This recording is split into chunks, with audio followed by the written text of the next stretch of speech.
நான் அண்ணாச்சி ஆறுமுகப்பாண்டியன். சிரிப்போம் சிந்திப்போம் என்ற நிகழ்ச்சியில் மீண்டும் சந்திப்பதில் மகிழ்ச்சி. அருமை நண்பர்களே, நேற்று நான் கர்ணனுக்கும் துரியோதனனுக்கும் இடையில் உள்ள பிரச்சனையை ஒரு கதையாக நாம் எடுத்து சொன்னோம். அதை பார்க்காதவர்கள் எங்களுடைய யூடியூப்பில் சென்று நீங்கள் பார்க்கலாம். இன்றைக்கு கர்ணன் அர்ஜுனன் இடைப்பட்ட ஒரு கதை. இப்படிப்பட்ட கதைகள் எல்லாம் நம்முடைய வாழ்க்கைக்கு ஒரு எடுத்துக்காட்டாக இருக்கும் என்பதனால் என்னுடைய பாணியில் உங்களோடு பகிர்ந்து கொள்கின்றேன். இப்போ கண்ணனும் அர்ஜுனனும் போய்கொண்டிருக்கிறார்கள். அப்போது கண்ணனை பார்த்து கேட்கின்றான் அர்ஜுனன், என்ன கண்ணா, நாங்களும் தான் கொடுக்கிறோம், கேட்டவர்களுக்கு கொடுக்கிறோம், எதையும் இல்லை என்று நாங்களும் சொல்வதில்லை. என் அண்ணன் தர்மனோ பெயரிலே தர்மன், அவன் செய்யாத தர்மமும் இல்லை. ஆனால் ஏன் கண்ணனுக்கு மட்டும் கொடைவள்ளல் என்கின்ற பட்டம் வந்தது?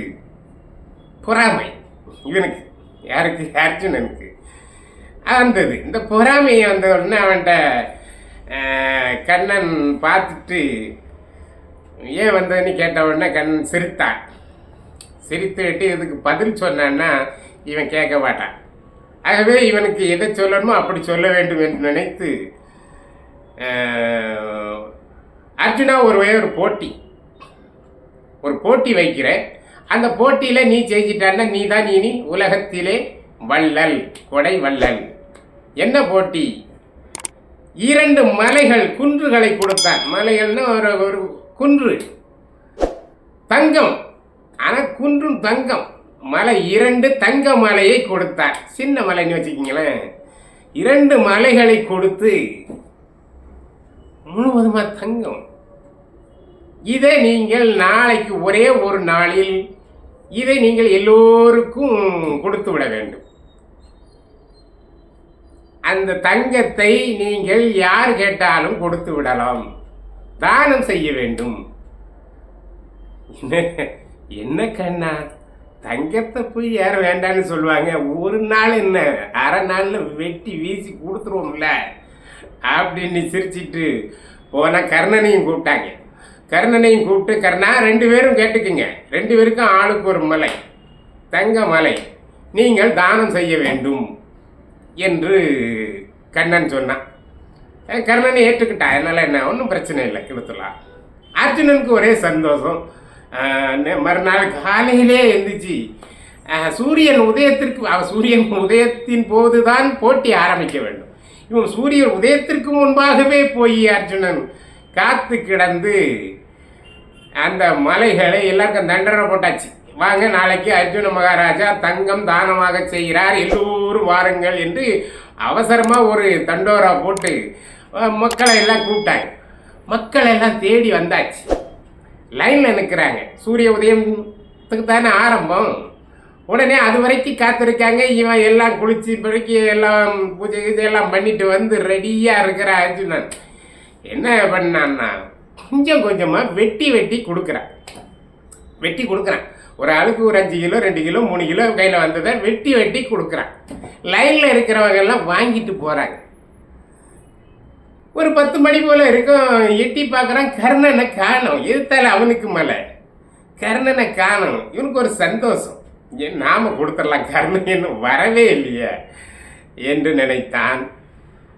மதியம் 12 மணி போல் இருக்கும். இவனுக்கு ஒரு கால்வாசி மலை காலி ஆயாச்சு. ஆனால் எதிர்த்தால கர்ணனை காணவே இல்லை.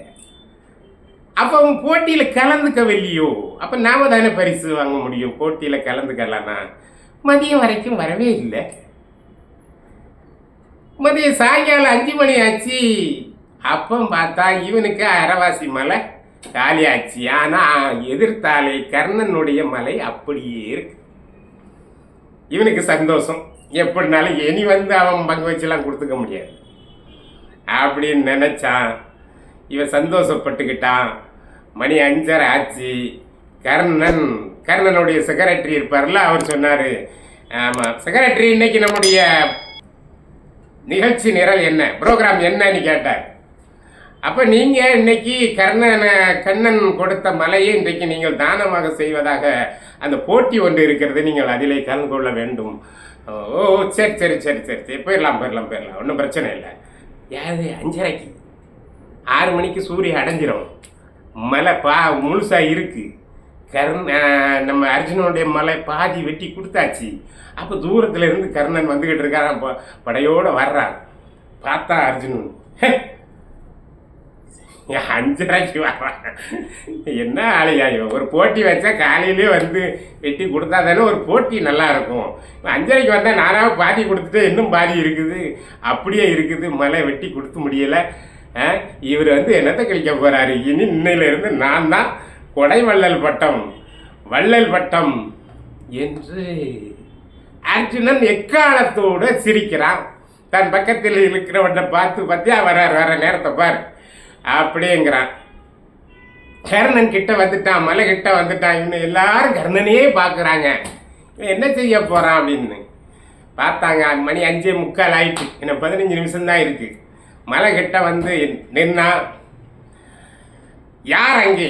என்ன? ஐயா கர்ண மகாராஜா, நான் வறுமையில் வாடிக்கொண்டிருக்கிறேன் என்று ஒரு ஆளு, பெரிய ஆளு வந்தார். அப்படியா, அதனால் என்ன, இந்த மலையை எடுத்துக்கொள் என்று சொல்லிவிட்டார்.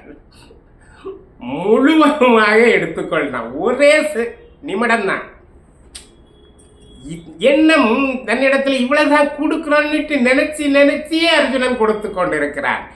என்ன அளவு என்று நினைத்து வெட்டி கொஞ்சம் கொஞ்சமாக கொடுக்கிறான். ஆனால் கர்ணனுடைய மனதிலே என்ன இருக்கிறது பாருங்கள், ஒரே நிமிடத்தில் முழு மலையையும் அவன் தானமாக கொடுத்தான். கண்ணன் பக்கத்தில் கண்ணன் அர்ஜுனை பார்த்து, என்ன அர்ஜுனா பாத்தியா, கர்ணனுக்கும் உனக்கும் எவ்வளவு வித்தியாசம் நீ பார்த்தியா? நீ காலையிலிருந்து வெட்டி கொடுத்து என்ன வெட்டி கொடுத்து முடியலை, தானம் செய்து முடியவில்லை. ஆனால் ஒரு நிமிடத்தில் ஒரு மலையையே கொடுத்தவன் தான் கர்ணன். அவன்தான் வள்ளல், அவன்தான் கொடை வள்ளல். ஆகவே இந்த உலகத்தில் கொடுப்பதிலே கர்ணனை விட மிஞ்சியவன் எவனும் இல்லை. அந்த பட்டத்துக்குரியவன் அவனே, அந்த பட்டத்துக்கு தகுதியானவனே அவனே. காரணம், அவன் உள்ளத்திலே தான் கொடுப்பேன் என்று அவன் நினைக்கவில்லை, கொடுக்க போகிறேன் என்று நினைக்கவில்லை, என்ன கொடுப்பேன் என்றும் நினைக்கவில்லை, எதற்கு கொடுப்பேன் என்றும் நினைக்கவில்லை. தன் உள்ளத்திலே எந்த எண்ணமும் இல்லாமல் கொடுக்கின்றவனே சிறந்த கொடுக்க அந்த வள்ளலுக்கு தகுதிக்கு உரியவன். ஆகவே கொடுப்பதில் இன்பம் காணுகின்ற ஒரே ஆத்மா கர்ணனுடைய ஆத்மா. ஆகவே தான் இந்த உலகத்தில் கொடுப்பதிலே சிறந்தவன் கர்ண மகாராஜா. ஆக அவரை போட்டி போட எவனும் முடியாது என்றார். அர்ஜுனன் தலை கனிந்தான். தெரியாம சொல்லிவிட்டீங்க, போட்டிக்கெல்லாம் வந்திருக்கவே கூடாது. என்ன செய்யறது, மனசுல எல்லாரும் சொல்றாங்களேன்னு நினைச்சு நாங்களும் நினைச்சோம். ஆனா இவ்வளவு பெரிய ஆளா இருப்பான்னு நான் நினைக்கவே இல்லை.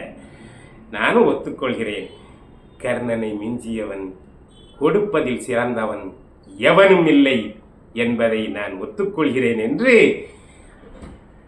அர்ஜுனனும் ஒத்துக்கொண்டான்.